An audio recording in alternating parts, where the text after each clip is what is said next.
کوئی بھی ہمارا موقع ہے نا تو اسلام نے اس پر کچھ تعلیمات دی ہیں. اگر آپ کو اللہ بیٹا دیتا ہے، بیٹی دیتا ہے، تو اس کا عقیقہ کرنا ہے، دوسروں کو کھانا کھلانا ہے. اگر اللہ نے شادی کا موقع دیا تو سنت ہے ولیمہ کرنا ہے، لوگوں کو کھانا کھلانا ہے. اگر بڑی عید کا موقع آیا ہے تو قربانی رکھ دی گئی ہے، آپ گوشت کریں گے، اس کا ایک حصہ رشتہ داروں کو دیں گے، ایک حصہ غریب نادار لوگوں کو دیں گے. اور عید کا موقع آیا تو صدقہ فطر رکھ دیا گیا چھوٹی عید پہ. اور صاحب نصاب پر زکوٰۃ بھی فرض کر دی گئی، جو بالعموم رمضان میں ہی دی جاتی ہے. رمضان میں زیادہ تر مسلمان دینے کی کوشش کرتے ہیں. تو اس سے کیا ہوتا ہے کہ انسان اپنی خوشیاں دوسروں کے ساتھ بھی جوڑتا ہے. وہ اکیلے خوشی نہیں منا رہا، وہ دوسروں کے ساتھ اپنی خوشیوں کو جوڑ رہا ہے، غریب کو کھانا کھلا رہا ہے. اور نبی پاک صلی اللہ علیہ وسلم نے فرمایا وہ دعوت بڑی ملعون ہے، وہ بڑی لعنت والی دعوت ہے کہ کسی نے دعوت پکائی اور صرف امیروں کو دعوت دی جائے، غریبوں کو نہ دی جائے. سیاسی افطاریاں کرائی جائیں، اور ولیمے پہ بھی اگر اپنے بیٹے کے بلایا جائے تو امیر لوگوں کو، سیاسی لوگوں کو، بڑے لوگوں کو دعوت دی جائے.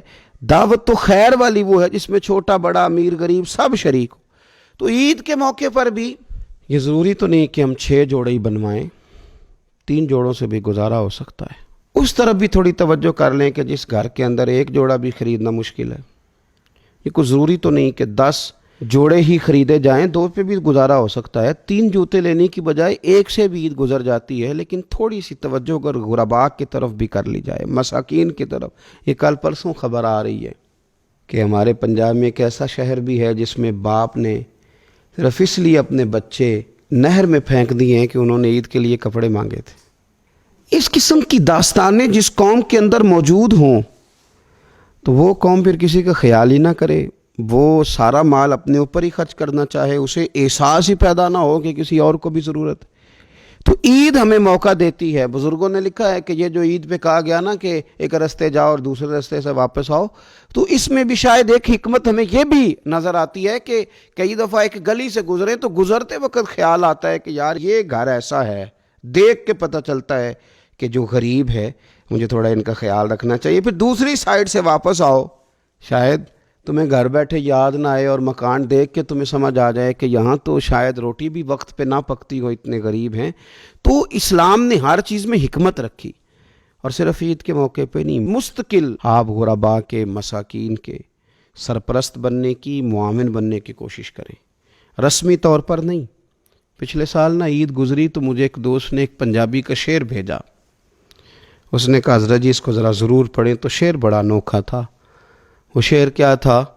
او راشن ونڈن والے او لوکو، او راشن ونڈن والے او لوکو، او عیدوں بعد بھی بھوک لگ دیجئے. عید کے بعد بھول ہی گئے تم. مستقل بنیادوں پر کوشش کریں کہ آپ معاون بنیں، غرباء کے، مساکین کے، یتیموں کے، ان لوگوں کی مدد کریں. حضرت بشیر بن عقبہ رضی اللہ تعالیٰ عنہ فرماتے ہیں کہ میرے والد جنگ احد میں شہید ہو گئے تھے اور میں ایک کونے میں کھڑا رو رہا تھا. تو نبی پاک صلی اللہ تعالیٰ علیہ وسلم نے مجھے دلاسا بھی دیا، دست شفقت بھی رکھا. تو میں نے کہا حضور میرے والد چلے گئے تو کیا بنے گا؟ تو کیا انداز حضور نے اختیار کیا اور کیا انہیں عظیم نسبتوں سے نواز دیا.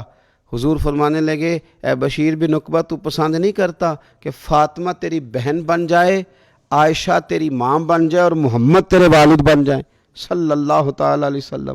مستقل تجھے رشتے نہ دے دیے جائیں، مستقل ہی تجھے سہارا نہ دے دیا جائے، مستقل بنیادوں پر ہی تیرا خیال نہ رکھا جائے. تو عید پر، رمضان میں بالعموم اور عید کے بعد بھی کوشش فرمائیں کہ آپ مستقل بنیادوں پر غرباء اور مساکین کا خیال کریں.